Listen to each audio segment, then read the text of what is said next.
Assalamualaikum warahmatullahi wabarakatuh.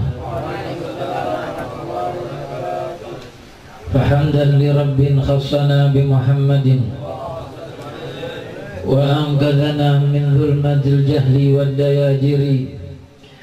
Alhamdulillahilladzi hadana bi 'abdihil mukhtari man da'ana ilaihi bil idni wa qad nadana labbaika ya man dallana wa hadana. Sallallahu wa sallama wa baraka alaihi wa ala alihi. Alhamdulillahilladzi jama'ana fi hadzal majma'il karimil mubarak, alladzi jama'ana fi hadhihi al-layalil mu'azzamati syarifah. Bahan puji kehadirat Allah Subhanahu wa ta'ala yang maha menciptakan malam-malam mulia dan hari-hari mulia, dan menciptakan sosok-sosok yang dimuliakan untuk mengisi malam-malam mulia dan hari-hari mulia. Ia ciptakan Nabi termulia dari sekian Nabi dan Rasul yang ia ciptakan, dan ia pilih salah satunya Sayyidina Muhammad sallallahu alaihi wasallam. Ia muliakan sosok beliau di atas para anbiya dan mursalin, dan kemuliaannya bahkan di atas para malaikatil mugarrabin, melampaui kemuliaan Sayyidina Jibril alaihi salam. Ketika malam Isra Mi'raj, beliau terus berjalan mendekat dan lebih mendekat, mendatangi tempat di mana dijanjikan oleh Allah untuk bertemu dengannya. Tapi Sayyidina Jibril alaihi salam terpaku. Sayyidina Jibril terhenti, tidak dapat melanjutkan perjalanannya, dan ia tahu di mana sampai kemuliaannya dan sampai di mana kemuliaan Sayyidina Muhammad sallallahu alaihi wasallam. Dan begitu, karena kemuliaan beliau, maka ia ciptakan Ramadan ini untuk umatnya yang dimuliakan Allah. Kuntum khaira ummatin ukhrijat linnas ta'muruna bil ma'rufi wa tanhauna 'anil munkar. Allah berfirman dalam Al-Qur'an, kalian adalah sebaik-baik umat yang dikeluarkan untuk seluruh manusia, dan tidaklah kita menjadi umat terbaik melainkan karena kita memiliki Nabi terbaik dan termulia. Tidaklah kita memiliki zaman terbaik dan terberkah sepanjang zaman, yaitu zaman yang disebut Rasul di dalam hadis beliau, khairul qurun qarni thumma alladhina yalunahum thumma alladhina yalunahum. Sebaik-baik zaman adalah zamanku, kemudian zaman yang setelahku, dan kemudian zaman yang setelah mereka. Tidaklah zaman itu dapat diungguli, dapat dikalahkan oleh zaman yang telah lampau, yang telah lewat ribuan tahun, bahkan jutaan tahun dari zaman Nabi Allah Adam alaihissalam. Bahkan sebelum Allah menciptakan Nabi Adam beserta zamannya, ia telah menciptakan zaman sebelumnya yang diisi, yang dialami dan hidup di dalam zaman tersebut malaikat-malaikat Allah dan para jin sebelum beradanya manusia dan sebelum manusia diciptakan Allah. Tapi zaman yang terakhir datang, zaman di mana Rasul berada, itulah zaman yang terbaik dan termulia yang pernah diciptakan oleh Allah sepanjang masa, dan tidak akan pernah ada zaman yang seperti itu lagi. Semakin mendekat zaman kepada yaumul qiyamah, maka semakin banyak kemaksiatan dan keburukan. Dan begitu yang dikabarkan oleh Sayyidina Muhammad sallallahu alaihi wasallam. Tapi tidaklah keberkahan tercabut dari umat Rasulullah di setiap bulan Ramadan, bahkan di luar bulan Ramadan. Umat ini selalu diberkahi Allah Subhanahu wa ta'ala. Beliau pun bersabda dalam hadis, ummati kal matar la yudra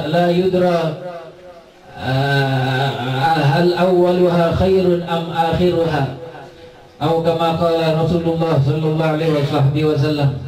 Kata beliau dalam hadis, umatku seperti hujan, tidak diketahui mana yang baik, apakah awalnya ataukah akhirnya.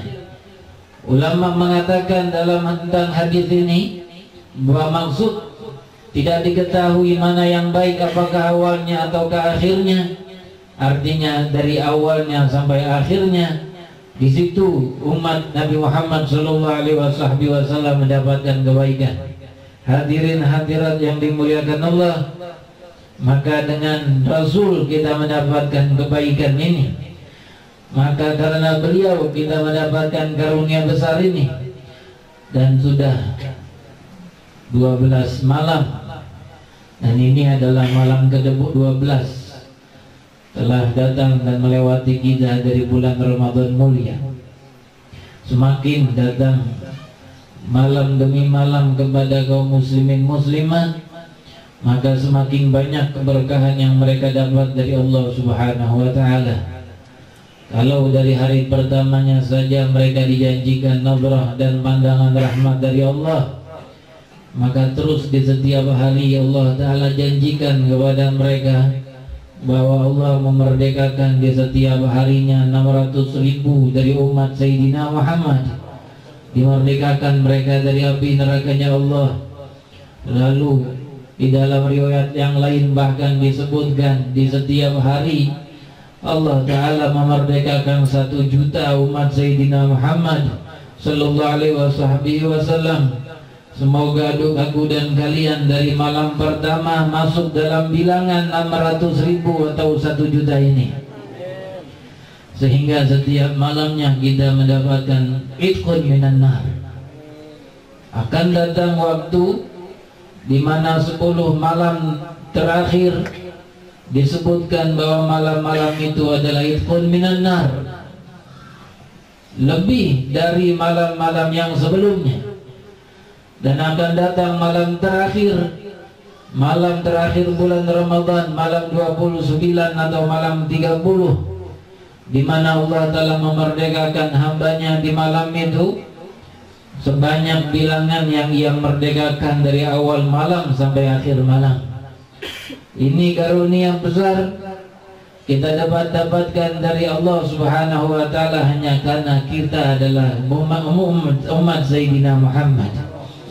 Kalau bukan karenanya kita tidak akan mendapatkan ini, walaupun kita beribadah ratusan rakaat atau ribuan rakaat setiap hari, tetapi karena kita umat Rasul, maka sedemikian mudahnya kita mendapatkan keberkahan ini. Semoga aku dan kalian diakui oleh Rasul sebagai umatnya dunia wal akhirah. Amin amin ya rabbal alamin. Dan umat beliau akan datang kepada beliau di yaumil qiyamah dengan tandanya, dan kemudian beliau mengenali mereka. Datang kepada beliau umatnya ghurran muhajjalina min atharil wudu. Mereka memiliki tanda di dahi mereka, di muka mereka, di tangan dan kaki mereka karena bekas wudu. Dan akan datang kelompok yang disangka oleh Rasul bahwa mereka itu adalah umatnya. Lalu ketika mereka datang dihalau oleh malaikat, dan malaikat pun itu mengusir mereka dan mengatakan pergilah kalian ke jahanam. Lalu Rasul mengatakan wahai malaikat, mereka adalah umatku. Lalu malaikat itu mengatakan bukan wahai Muhammad, engkau tidak tahu apa yang terjadi setelah engkau wafat. Semoga aku dan kalian selamat dari kelompok ini, amin ya rabbal alamin. Hadirin hadirat yang dimuliakan Allah, menyambung sedikit tentang pembahasan yang berkaitan dengan puasa Ramadan yang disebutkan oleh para ulama fikih kita dalam mazhab Imam Syafi'i, yaitu di dalam Al-Quran Allah Ta'ala berfirman, وَمَنْ كَانَ مِنْكُمْ مَرِيضًا أَوْ عَلَى سَفَرٍ فَعِدَّةٌ مِنْ أَيَّامٍ أُخَرَ. Barang siapa di antara kalian ada yang sakit atau dalam keadaan musafir, maka hendaklah ia mengganti hari itu dengan hari yang lain. Begitu disebutkan di dalam surat Al-Baqarah, syahrul Ramadan alladzi unzila fihi al-Qur'an hudan lin-nasi wa bayyinatin minal huda wal furqan faman syahida minkum asy-syahra falyasum wa man kana maridan aw ala safarin fa iddatun min ayyamin ukhra yuridullahu bikumul yusra wa la yuridu bikumul usra wa litukmilul iddata wa litukabbirullaha ala ma hadakum wa la'allakum tashkurun.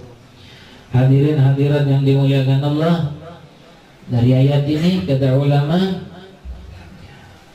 dijelaskan tentang kebolehannya atau dirukhsahkan, diberikan keringanan mereka yang sakit atau dalam keadaan musafir untuk tidak berpuasa di bulan Ramadan. Ini yang disebut dengan rukhsah, keringanan. Dan hukum aslinya disebut dengan azimah. Hukum asli dari suatu ibadah, dari suatu amalan, apakah itu wajib ataukah itu sunnah ataukah itu haram, itu disebut dengan azimah. Lalu jikalau berpindah dan berubah hukum tersebut karena ada sesuatu hal, maka disebutlah rukhsah, keringanan dari Allah Subhanahu wa ta'ala. Perpindahan dari wajib menjadi tidak wajib, itu disebut rukhsah. Berpuasa bulan Ramadan pada asalnya wajib karena Allah Ta'ala perintahkan di ayat dalam surat Al-Baqarah juga yang kita semuanya hafal, ya ayyuhalladzina amanu kutiba alaikumus syiyamu kama kutiba alal ladzina min qablikum la'allakum tattaqun. Dalam ayat ini diwajibkan atas orang yang beriman untuk berpuasa di bulan Ramadan ayyaman ma'dudat, hari-hari yang telah ditentukan. Di bulan Ramadan dari awalnya sampai akhirnya diwajibkan kita berpuasa. Lalu kewajiban itu tidak wajib untuk mereka-mereka ini. Yang pertama itu orang yang sakit. Sakit dalam artian sakit itu membolehkan dia untuk bertayamum. Ketika seseorang sakit dan sakitnya dibolehkan dengan sebabnya bertayamum ketika ingin berwudu, artinya jikalau seseorang sakit kemudian jika ia berpuasa dengan sakitnya itu, kemudian dikhawatirkan dengan puasanya akan mendatangkan sesuatu yang madarat, ya, ada kalanya penyakitnya akan menjadi lebih lama sembuh kalau dia berpuasa. Ada kalanya penyakitnya akan menjadi lebih parah kalau dia berpuasa, atau bahkan lebih mengerikan dari itu. Dikhawatirkan kalau dia berpuasa akan mengakibatkan kematian karena sakitnya itu, atau kelumpuhan di sebagian badannya. Jika kekhawatiran ini ada, maka ini penyakit disebutkan penyakit ini membolehkan seseorang bertayamum. Maka sakit yang demikian membolehkan seseorang untuk berbuka puasa, untuk tidak berpuasa. Ya, jadi tidak wajib ia melakukan tabyid niyat, itu untuk berniat di malam hari, tidak wajib karena dia di malam itu sudah mendapatkan penyakit tersebut dan kemudian di esok harinya dia tidak wajib berpuasa ketika penyakit itu belum juga sembuh. Kemudian begitupun musafir, musafir yang bepergian jauh, jauhnya mencapai 2 marhalah. Ulama mengatakan, ada yang mengatakan 82 kilo, ada yang mengatakan 83 kilo sepertiga, ada yang mengatakan 85, bahkan ada yang mengatakan 90 kilo. Ya, guru kita, guru mulia kita, Imam Al-Murabbi Al-Musnid Al-Habib Umar bin Muhammad bin Salim bin Hafidh, beliau mengatakan 83 kilo sepertiga. Itu mencapai 2 marhalah.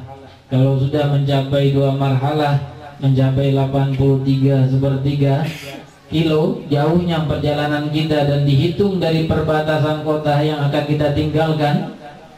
Ketika kita menuju satu tempat, dari perbatasan kota itu, dari ke tempat yang ingin kita tuju mencapai 83 sepertiga kilo atau lebih, maka disebutlah perjalanan itu dengan perjalanan jauh. Dan dibolehkan dengan perjalanan jauh ini kita tidak berpuasa, asalkan tidak ditujukan dengan perjalanan itu dan tidak diniatkan maksiat.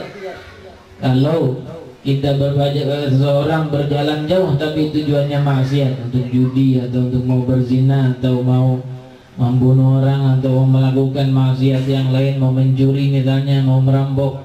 Nah, ini perjalanan ini walaupun jauh, tapi karena tujuannya maksiat tidak dibolehkan dalam perjalanannya dia berbuka puasa. Ya, karena di dalam kalangan ulama ada satu kaidah yang disebutkan al-rukhasu la tunatu bil ma'asi. Kata para ulama, rukhsah keringanan yang ada dalam agama kita ini tidak bisa didapatkan dengan sebab maksiat.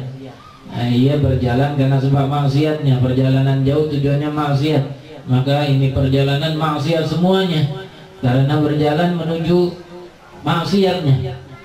Karena perjalanannya maksiat, maka tidak dibolehkan untuk mengambil keringanan itu. Harus wajib tetap berpuasa walaupun perjalanan yang jauh. Tapi kalau berjalan jauh karena tujuan yang baik, tujuan silaturahim, diantaranya misal orang yang pulang kampung ini kalau mau bulan Syawal, kalau mau Lebaran, ada yang pulang kampung dari awal-awal Ramadan, bahkan ada yang di pertengahan, ada yang di akhir bulan Ramadan, atau di hari kedua hari Id, atau bahkan hari pertama hari Id. Ini perjalanan untuk pulang kampung, silaturahmi dengan keluarga di kampung. Ini merupakan perjalanan yang tujuannya baik. Maka kalau dilakukan di bulan Ramadan, dia pun boleh tidak berpuasa di bulan Ramadan. Kalau dia katakan aku mampu berpuasa, aku ingin puasa, silakan, asalkan tidak mendatangkan madarat. Ya, kalau mendatangkan madarat, bahkan ulama mengatakan wajib berbukanya. Kalau seseorang berpuasa ketika musafir, tapi puasanya itu ketika musafir mendatangkan madarat, ya, maka diwajibkan dia berbuka. Karena seseorang diharamkan Allah menyakiti dirinya sendiri, menjeburkan dirinya, menjerumuskan dirinya ke dalam bahaya. Allah berfirman dalam Al-Quran, la tulqu biaidikum ila tahlukah, jangan kau jeburkan dan jangan kau lemparkan dirimu ke dalam kebinasaan. Maka diharamkan kita menyakiti diri sendiri.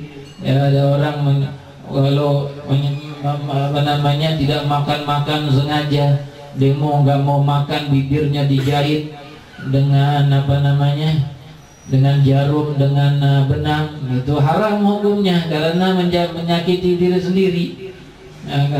Walaupun tujuannya mungkin baik, tapi menyiksa diri sendiri dengan seperti itu hukumnya haram.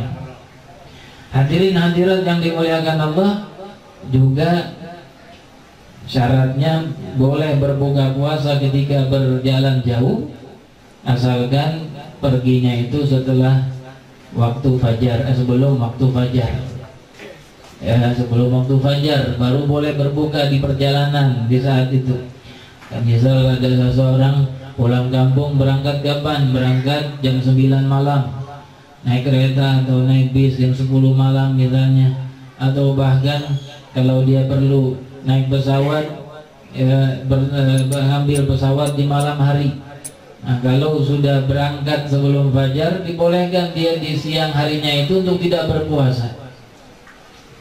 Tapi kalau baru berangkatnya habis subuh jam 6 pagi, atau lebih dari itu, jam 10 pagi atau jam 9 pagi baru naik bis berangkat dari Jakarta pulang kampung ke rumahnya di Surabaya atau di tempat yang lainnya, atau naik pesawat berangkatnya dari rumah baru jam 6 pagi.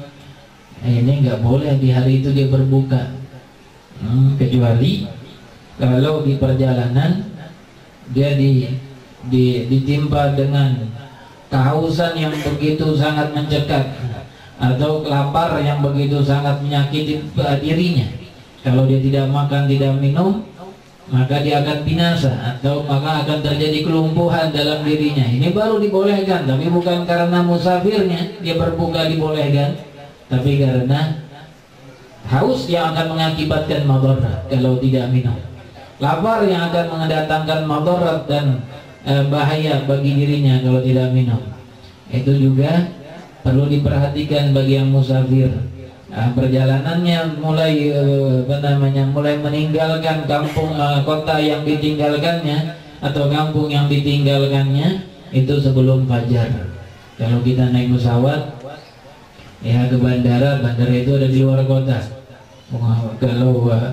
Kalau kita berangkat dari rumah misalnya jam 3 malam atau jam 4 malam sebelum sahur menuju bandara, walaupun pesawatnya itu terbang take off-nya misalnya jam 6 pagi, itu sudah boleh untuk tidak berbuka puasa di hari itu. Oh, ini kan berangkatnya pesawatnya jam 6 pagi, iya, tapi kita sudah meninggalkan kota dari sebelum fajar, dari jam 4 malam atau jam 3 malam. Hadirin hadirat yang dimuliakan Allah, ini rukhsah keringanan untuk orang yang musafir dan untuk orang yang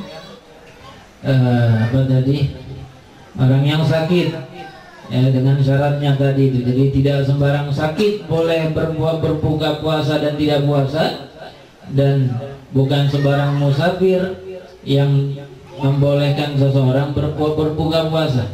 Kalau ada orang dari Jakarta mau ke Puncak, mau ke Bogor, ya nggak boleh berbuka puasa di Bogor karena masih dekat perjalanannya. Itu menurut pendapat yang mu'tamad.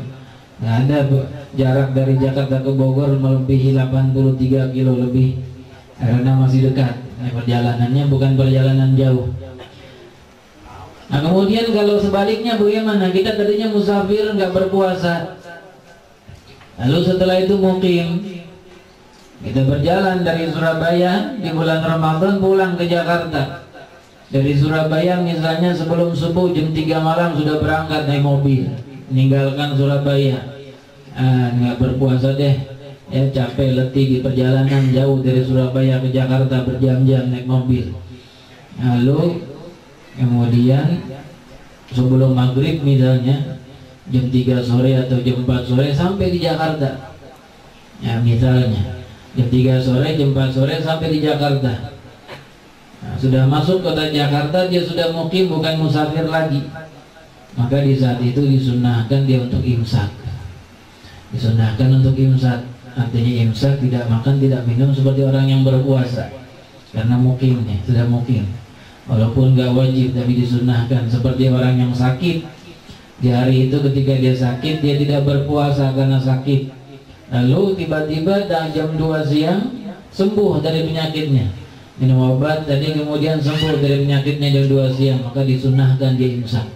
Sunnah untuk tidak makan, tidak minum seperti orang yang berpuasa tapi bukan puasa, tapi dinamakan imsak untuk menghormati bulan Ramadan, karena sebab yang membolehkan dia tidak berpuasa sudah hilang. Jadi musafir boleh berpuasa, sekarang sudah mukim, hari masih ada sisanya, maka disunahkan untuk imsak karena sebabnya sudah hilang yang membolehkan tidak berpuasa tadi.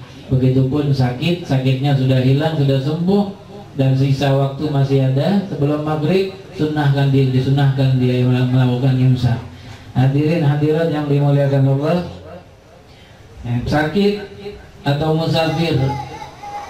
Jadi kalau orang mau musafir mau tetap berpuasa silakan aja.